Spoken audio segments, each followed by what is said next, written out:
Welcome to the new episode of Meet the Vegans, and this time we talk about our top 10 films for Halloween that aren't Halloween.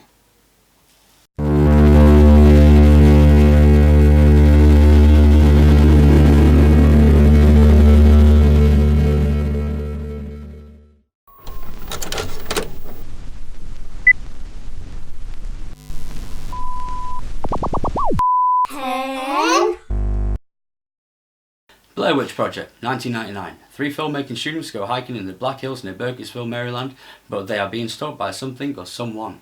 They ultimately disappear, but their footage was found a year later. Blair Witch Project. We watched a documentary about this film when it first came out. We certainly did. And before they told us it was fake at the end, we shit our pants. We certainly did. Proper shit it. All over the wall. Oh yeah, I mean it was pretty bad. This was probably one of the only few films that we really shit one out on, wasn't it? Yeah. I mean I guess 99, so it was... I was 17. 17, yeah. And we literally left this house where we'd watched this documentary before we watched the one where it told us it was fucking fake. They'd filled our head full of shit. We walked back to my house, we were across the road, and we saw a figure in the window. And both of us just went, fuck going in there.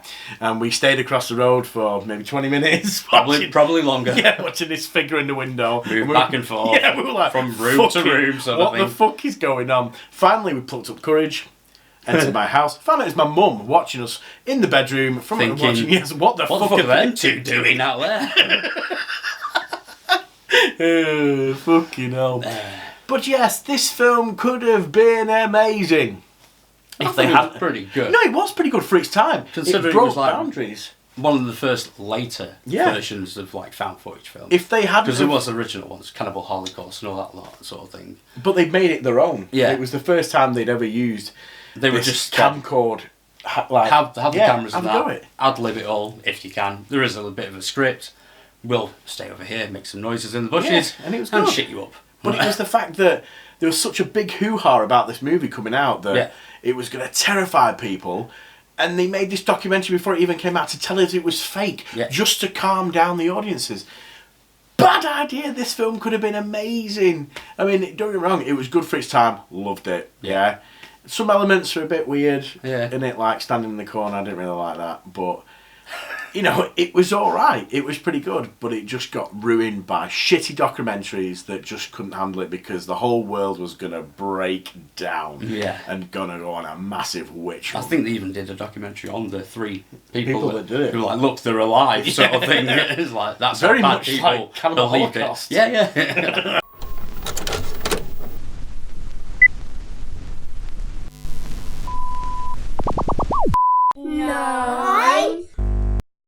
E.T. the Extraterrestrial, 1982. A 10-year-old boy befriends an extraterrestrial who has been stranded on Earth and wants to phone home. The E.T. and the boy share a link to each other, but agents of the government want to examine the pair. Can the boy get the extraterrestrial home? I hate this movie, I really do. Every time it's on TV, I cannot stand it. But I will give it this. It's pretty fucking violent when it comes to taking E.T. It's pretty that rough. Sort of like, that is all I remember from that film. I mean, as a child, that is all I remember from that film. It would just... I don't remember any of the, like, you know when they make a phone sort of thing out of like a speaking spell or something? Yeah, the M&Ms. Making him follow him. I don't remember any of that as a kid. All I remember is E.T. going... Getting literally fucking dragged by these government agents in white suits.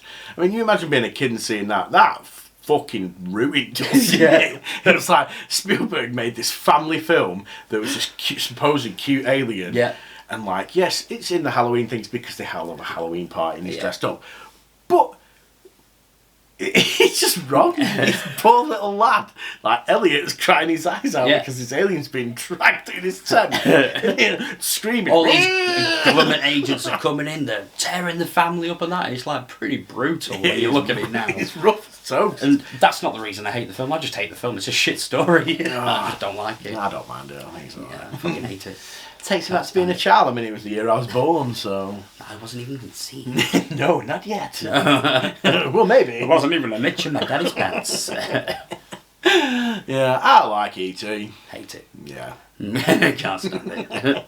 I give it, you know, the design on the E.T. himself, fair enough, that's good. Apart from when his neck goes up, that's a little bit weird. Looks a bit strange. On the finger. Also, you get to see Drew Barrymore before she has the drugs. So that's it wasn't long after that they gave her the drugs. Yeah, after they told her that E.T. wasn't real. Yeah. She couldn't cope with it, basically. Well, that's what I think, anyway. I think she couldn't cope with it. E.T. wasn't fucking real. So they gave her a shitload of cocaine. Yeah, to forget about it. That's what I think. Plus, it was the 80s. That's what they were just kids in the 80s. Yeah, pretty much. Watch Miami Vice. Corey Feldman, Corey Haim. Pretty much any child actor from the 80s.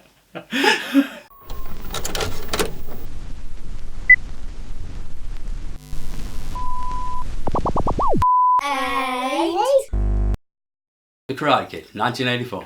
An eccentric Okinawan immigrant named Mr. Miyagi trains a teenager in karate and enters him into the All Valley Karate Championship so that he can compete against his school bullies on equal terms. Karate Kid. Probably one of the first sort of like karate films I saw. That really came out. As a kid, yeah, anyway. As a kid. For teenagers and kids, yeah, it was mint. And the link to Halloween is he's dressed as a shower. Johnny's dressed as the skeleton. They kick the shit out of him. Yeah. Simple, yeah? Johnny's trying to make a joint, and LaRusso comes along and sprays him with water. Is it water or is it a bucket of water? I think it's a bucket of water. Either way, Johnny ain't fucking impressed. No. He goes after him and kicks shit out of him. As you would, because LaRusso is a bit of a prick at times, and he's a prick in Cobra Kai, but that's pretty good. But anyway, Karate Kid. Mint film, it was definitely something that... It was all the rage, wasn't it? Yeah, it was, because it was... There was a lot of karate and sort of... It was 80s, but yeah. A lot of them. It was... We'd come out of the Bruce Lee era. Yeah. And we were going into that teenage movie of the 80s. The 80s movies were getting a good role to them. Yeah. And it was just great. Even still to this day, when I watch it and the end with the crane kick, I get bloody goosebumps watching it. Especially when you see Miyagi at the side. Miyagi. Yeah. Miyagi's like nodding. He's like, yes, fucking do it, sort of thing. It's like, yes, go for it. There's some quality little moments in it, in there, like that. Yeah. Yeah. Miyagi is mint. Yeah. And it's just good all the way through, and it's good. And they didn't want him as well. No. They didn't want Pat Morita. Yeah. Yeah, it's just, he was in Happy Days as well, wasn't he? Yes. He was, yeah. It was just good family entertainment. It's not often you can get something. It's a like solid that. story as well. And it continued. Obviously, got weaker through the rest of the trilogy. I don't mind number two. Two was good, but it did start to get weaker. Yeah. It did go number through. three. Number three was the worst out of them. He was a bit fatter in then as well. Yeah, and a lot older. Yeah, because he was old when he made that. Yeah, but no, a really good family film. Still watch it to this day. The crane kick is what makes that film. Yeah. That's it. That's the only thing that makes that film. And then you skip into number two. I don't know. There's quite some nice scenes in that where he's on the beach and that training, doing the crane kick. On the it's quite nice sort of thing. Mr. Miyagi just watching him work his arse off all day. Wax on, wax off, wax off. Show me wax on. Remember Danielson. Show me wax on. When he catches the fly. Show me paint's fence. Beginner's luck. Hey,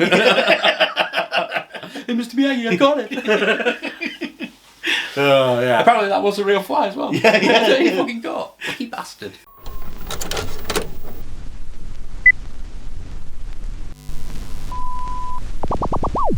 Seven. Idle Hands, 1999. We follow the life of an average lazy teenage stoner whose hand has been possessed and goes on a killing spree, killing his parents and even his best friends. Idle Hands.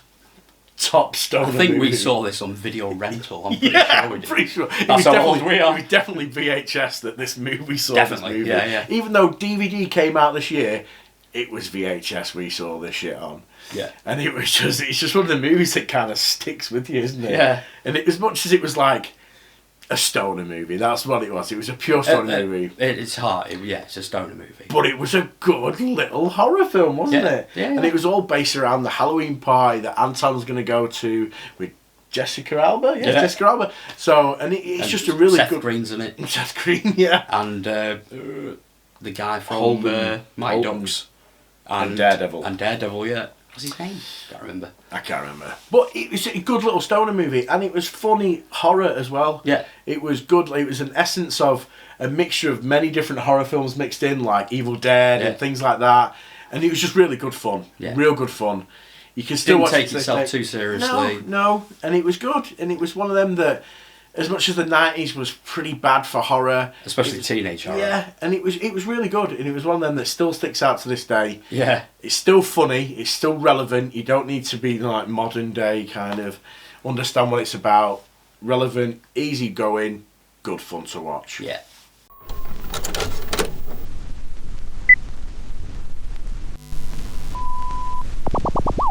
Six. Sleepy Hollow, 1999. A New York City police constable has been sent to a Dutch hamlet of Sleepy Hollow, where tales of a headless horseman searching for his missing head is attacking and slaying people, but someone has something to gain by summoning this headless horseman. This movie has an unbelievable amount of talent in it. Yeah, there's a lot of actors in it. Hell of a lot. Yeah. And it works. It's another one of those Tim Burton, Johnny Depp movies that... I like to say that this is like Tim Burton, like on the cusp of sort of like doing films that he's like... He's known for. Yeah, he's sort of on the cusp of like doing films that he's known for, but then also doing films that are like sort of way above him, sort of thing. I sort of lost love with Tim Burton sort of after a while. In the 90s and that, he was 80s, alright. It was, you know, I got it, but then it's sort of like, I don't know. It tapered off. Yeah. It really did taper off. When he started hitting the kind of Disney stuff. Yeah. Yeah, Yeah, he lost his way. I mean, I don't like, what was it, Nightmare Before Christmas? I'm not really too into that. Yeah. Like, I like the figures and that, but I'm not into the whole story and of shit. it. No. But this, I absolutely Yeah, love. this was brilliant. It had that mild gore. It was funny. Yeah. I think it is possibly one of those underlying roles that Depp did that's not looked upon properly. Depp's known for his like characters that he plays and the fact that he can really get into these characters. Yeah, but there was also like around this time there was a lot of him doing that sort of same character. From Hell was the same character, wasn't it? I liked From Hell. He does sort of slip into like same character roles, sort of thing. And this was around the time when they were developing Pirates of the Caribbean as well. Early on. Pirates of the Caribbean. He's got some more films on him to do like that. And he's what was it, The Secret or something? Oh, I don't know. I gave up on Pirates of the Caribbean. Like Johnny Depp seems to come up and then goes go back down and then come back up and then go back down sort of thing. There's parts that he plays that are good, but Ichabod Crane, funny as fuck. Yeah, it was top. His little elements, like his proper camp elements, sort of thing. Fantastic. What was it? He sees a spider or something, isn't it? Yeah. And he's like on the bed. He's got like the quilt up on his sort of thing. It's dead funny. Yeah, it's really good. I mean, the people that are in it, like Michael Gambon, the dude from Howard the Duck, could never remember his name. Christopher Walken. Oh, Christopher the Headless Horseman. Yeah. Brilliant. Even the bits with the little girls, when you see the little girls and he's coming out the tree. Yeah. It's awesome. I mean, for a Tim Burton film, it was kind of mainstream as well. There's a nice little scare in there with the fucking witch. It comes right at you. Yeah. Sort of thing. It's like, it's not built up like today's horror is like, it's all about the jump scares and that, but this wasn't built up as a jump scare. Story based. It just like sort of happened. They were going in there and this come out sort of at them. I don't think there was any music to it, you know, like a ding sort of thing. I can't remember if there was any music to it. But there was music to it. But we were starting to see this new era of movie where the colour gradient of the movie was kind of on the cusp of black and white, but not. Yeah. And it was colour, but it had this sort of tone to it. Like, it wasn't sepia. It was virtually black and white. God help sepia. Oh, God Christ. But it wasn't black and white, and that's what made this film. It had so many elements. It felt like a Burton movie. Yeah. You had the unbelievable cast in there, and this look that no one had done before, and it was bloody brilliant. Yeah. Really good. And it again, was taken from a short story as well. Yep. Yeah. And all based around something or other. All based around Halloween again. Yeah. And that's why it sits at number 6.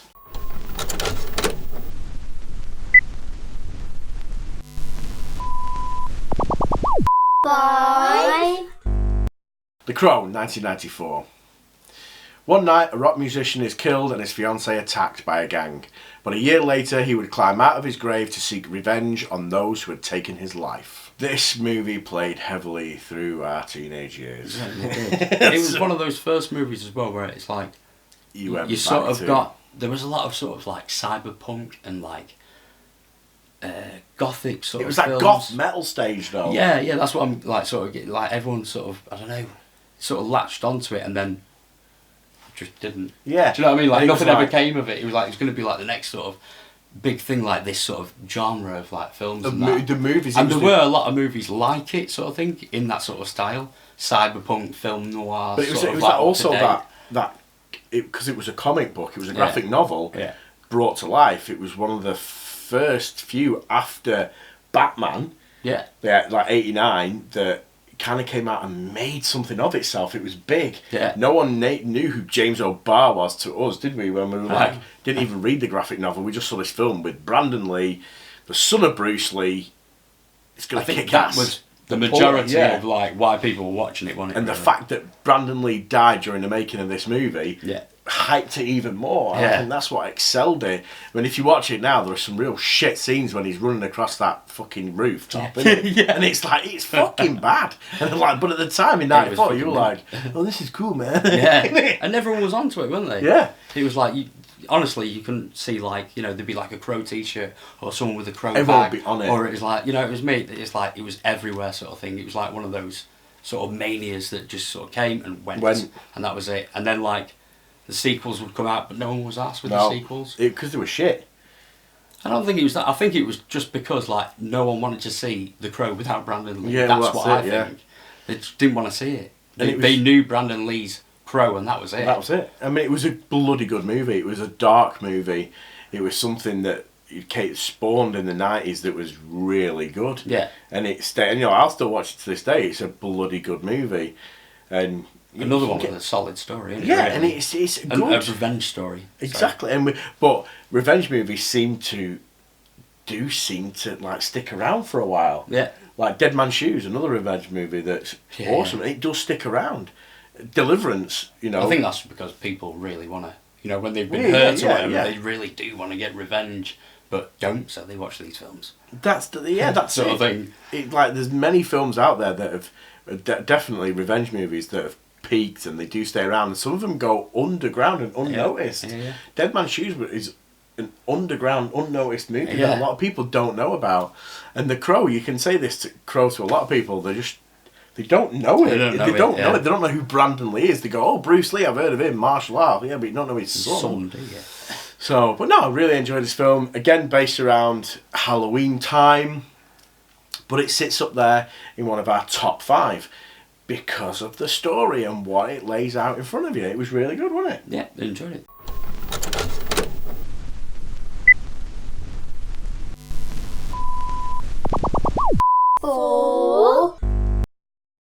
Creepshow, 1982, the screenwriting debut of Stephen King, collaborating with George A. Romero to take us to a Creepshow, which consists of 5 short stories in the style of 1950s horror comics. Creepshow was mint, as far as I'm concerned. You know what? The only thing I can remember of Creepshow, Ted Danson.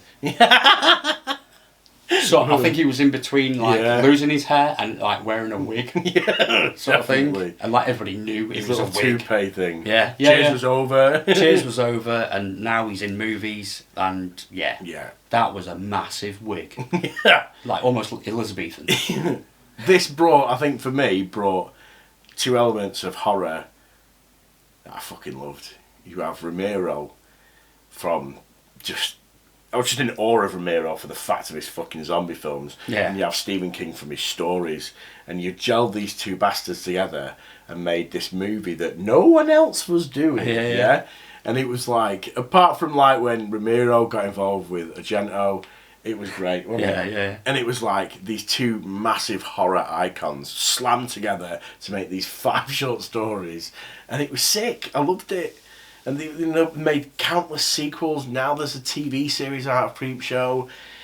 It's coming back around. I think the horror genre is definitely going to be coming back around at some point. Hopefully. We are starting, but it's bringing back the old jump people. scares. I don't like people like jump scares. It needs to be story-based, goddamn horror, and that's what needs it to be. It needs to be scary.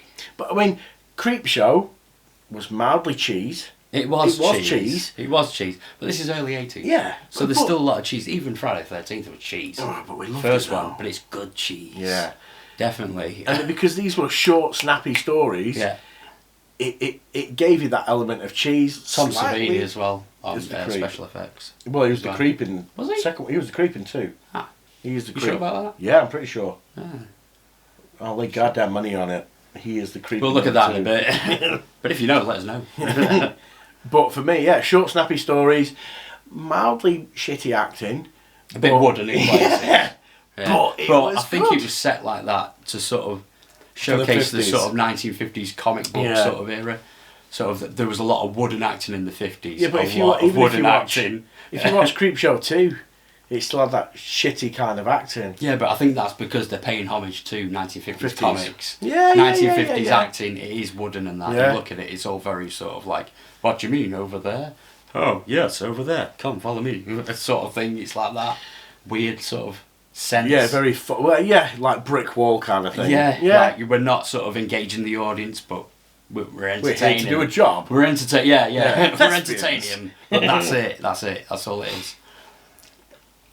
Yeah, it was good. It sits high up in our list purely for cheese factor and George Romero and Stephen King collaborating in this massive smash. It was great.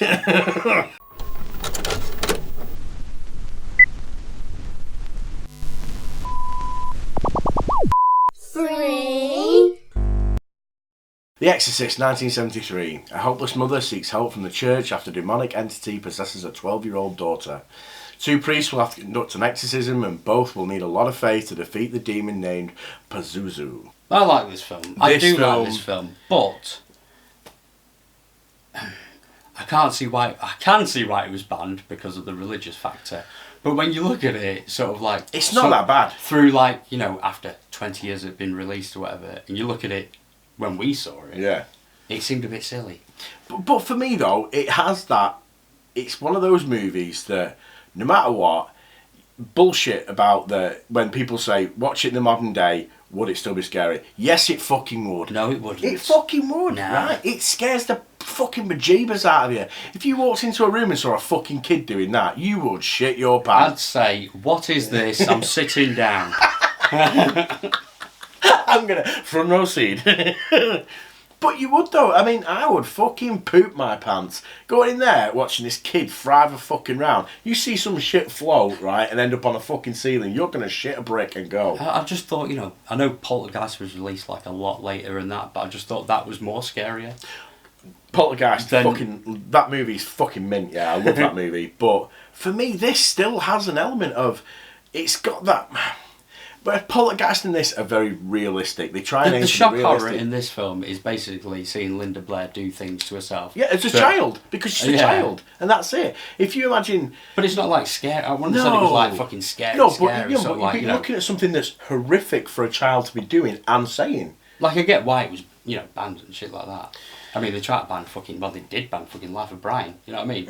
Another religious fucking film with that, and it got slated to fuck because it was all religious. But when we saw it, religion wasn't a big thing. No, it wasn't. It wasn't. You know, people had like got past it a little bit. Yeah, it's like you don't really need. For me, I mean, I love this movie. I do love it. Yeah. I love the film, and it is a good, solid, solid story. For me, it was a groundbreaker, especially in my life, to see. This was probably one of the first few horror films that I watched, and it was ruthless. And for me, like the shit that she comes out saying, like, your mother sucks cocks in hell. Your mother sucks cocks in hell. And it was just like, I'd never seen anything or experienced anything like that before. The fucking crucifix scene. Yeah. It was just brutal. You know, that's why it sits top. In the only thing I don't like about it is the head turning. Yeah, bullshit on that. I call bullshit on that, but the rest of the film... Like, it would have been alright if she just turned it sort of like as far as a human could go and maybe crack a little bit. And then crack it back round. But like the way they did turn it... around. Yeah. I think they even said themselves that like they try to get it right, but it still looks a bit shit. I mean, for me, everything about it, I mean, it gave that sense of realism to the film. Yeah. And it was shit hot in my eyes, you know. Watching that as a kid, proper pooped my pants. But it was mint. I just love it. It had that... And it does build up nicely. The story definitely builds up. It's sort of like... It intensifies as it goes along. But it's sort of like, it shows you, and then it's back to sort of normal life, then it shows you a bit more. Then but back you can see, do you know what I mean? Well, that's what I like about it. It shows the mother cracking. Yeah. It shows the fucking effect it has on that mother. Even the priest. She's an actress, isn't she? She's an actress in something else. Yeah, she's like... I can't remember what it is now. But yeah, but she's like really busy, and she's Yeah. The nanny basically looks after Reagan. Yeah. Sort of thing, because I think it's her that calls the mother, isn't it? Yeah. Because it's even, you can even see the sense of despair that the fucking priest has in it. I tell you what is good in The Exorcist, and that's where they take her to like a hospital or somewhere like that, and like they stick a needle and the blood goes like that. Yeah. I like that bit. That's good. Yeah. But for me, I mean, everything about it gave, like I said, that sense of realism. You saw the despair in the mother, the despair in the priests, because they hadn't got a fucking clue what to do. And do you know what also is nice about this movie? They had a child actor in it that could fucking act. Yeah, for once. For once. As much as Linda Blair really didn't do much else. Didn't do much, no, but she was there, you know what I mean? She was good. Yeah. Very good, very good. And that's why it sits in the top 3.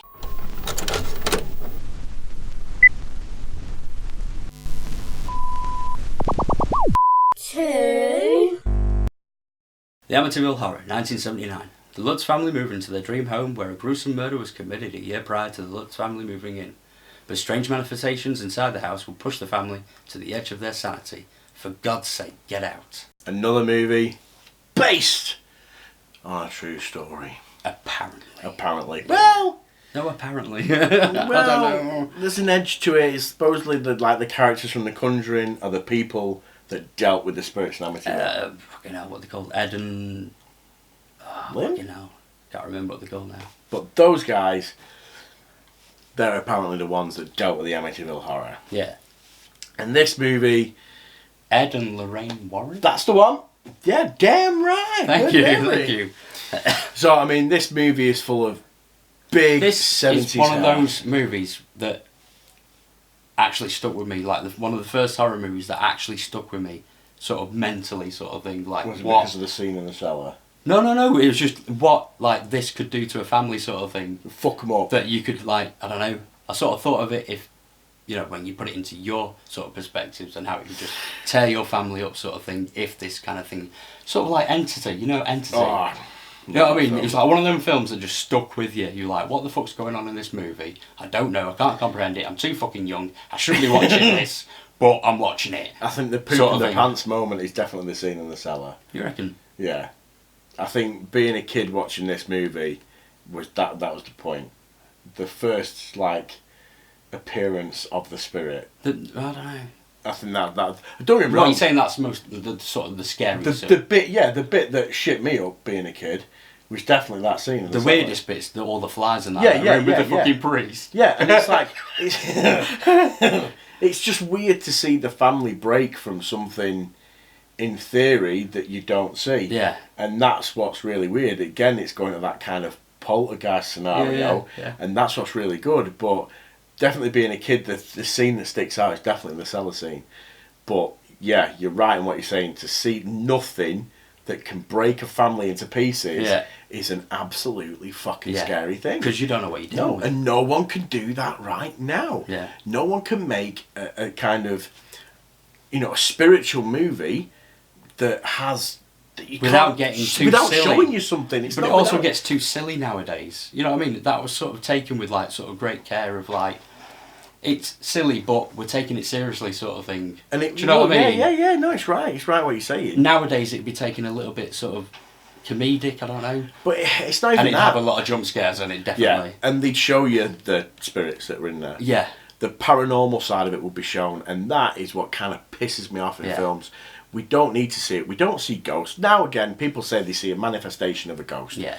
Either it being a figure or an orb or whatever. We're not interested in seeing some horrific creature or something that manifests as this horrible fucking nun massive demon or whatever. Fuck you know what that I mean? shit. CG Show demon. it without, do it without the essence of seeing something or somebody. Because it gets the imagination. Exactly, and that is what scares the shit out of you. That's why Evil Dead works, isn't it? Because you don't actually know what's attacking them. No. You just know they're fucked. Yeah. Basically, but and it's there's some all up here. demon coming. Yeah, but it's all in your head, isn't it? Basically. Again, it could be anything. Going back to that poltergeist, the original poltergeist, like the steak going across the counter. Yeah. With the maggots coming out of it. Yeah, the bit where she puts her daughter on the floor, she slides across. You don't know what the fuck is going on. Yeah. And that's what brings. The only thing that ruins it in poltergeist is that big head that comes out the door. Yeah.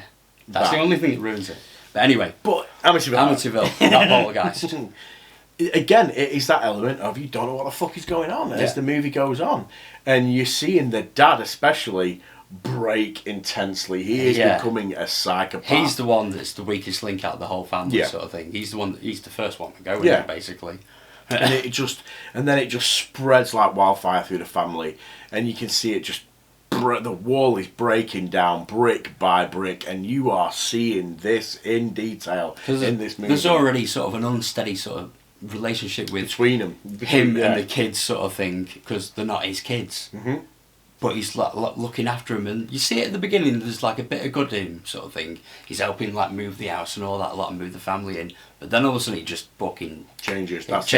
And you see that change like quite clearly from the guy who pulled up in the drive. Mm-hmm. You know what I mean? Like with the dog and that, and the kids, and like, I'll just do this, and then you see him change, and he's just like completely introverted himself. Yeah, sort that's of thing. it. That's it. Gone. Yeah. Yeah. But by God, he had some lovely hair and a lovely beard. No, he did. He did indeed.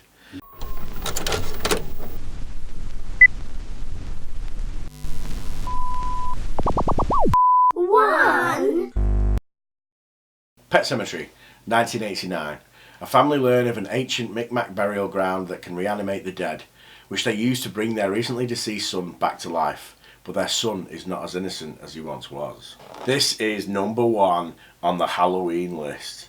This movie... I think this was like the first sort of Stephen King film, Stephen King based film. Movie. Yeah, and that I saw sort of thing. That was when I knew who Stephen King was. Because I didn't see The Shining till... The Shining. No. Until later on sort of thing. But this, I vividly remember being on fucking Channel 4. It was just... least, if not Film 4. So, no, Film 4. No, it'd be Channel 4. Channel 4, yeah. It's just that, I mean, the most memorable scene is the kid getting brutalised by the truck. But you don't see it. You just see a shoe rolling down the road, but you know what has gone on. Yeah. And that just fucks you up like Percocet. Yeah. Well, that film, it plays heavily on the road. Yeah. It's all about the road. The trucks going down. The truckers racing down. All the families complain about is these trucks going down this road I know over and over again. I don't like jump scares, but the trucks, they're played loud. Yeah, to scare you sort of thing. Not as a jump scare, just as to show you sort of how close they are to that road. And it's the fact that people are sat in their front yards and these trucks fly by and there's bleeds no go fence everywhere. Or anything like that. It's just a road over to the other houses. Yeah. There's no fence or anything like that. Yeah. And it was like... And especially when you start looking into the burial ground, and first the cat goes, then they bring the cat back. And the cat skits. Yeah. Scares the shit out of him in the fucking bathroom. And then the little lad goes, then they bring him back, and then the little lad cuts Herman Munster's fucking neck. Herman Munster. Yeah. Which they didn't want him to be in it. No. Because he was in the Monsters, Fred Gwynne. Because he was just too famous. He was too, even with that silly makeup on, you knew his sort of voice, and you knew him basically. He was also in Tower Inferno, wasn't he? He played a fire chief in Tower Inferno. I think so, yeah. I'm pretty sure he did. Inferno. Steve McQueen, wasn't it? Yeah, Steve McQueen, yeah, man. That's a good film. Yeah, very good. Anyway, Pet Sematary. We always drift off on these things. But again, this is another one from my childhood that scared the fucking shit out of me. My parents were quite lenient in what they let me watch. Yeah, same here. And it was just like, this is what set me up to be a horror fanatic. Yeah. And again, Stephen King was renowned through the 80s and early 90s for having his books converted into movies. Some were toss, complete toss, but the ones that stuck out is a film like this. It's usually the films that aren't made by him. Yeah. When he makes the films, it turns out to be a little bit... But, he can write a fucking good story. But apparently this was as well, like, he sort of based this off sort of true... Yeah, because he went to Pet Sematary. Yeah, but he was actually there as well, wasn't he? Yeah. And I think Maine. Yeah, he was Maine, because he filmed it in Maine as well, because it brought something stupid like... Didn't one of his kids sort of nearly get knocked over or something? Oh, I'm not sure about that. Or was I think the dog? You sure it's not one of the dogs? It might have been something. I'm pretty sure he based it off something that happened or nearly happened. Because it was based in Maine. He filmed it in Maine, and it brought something. I'm sure it's something like. I swear I've seen as well. That $2 house, or $12 million. That was the house that he actually lived in as well, apparently. Yeah.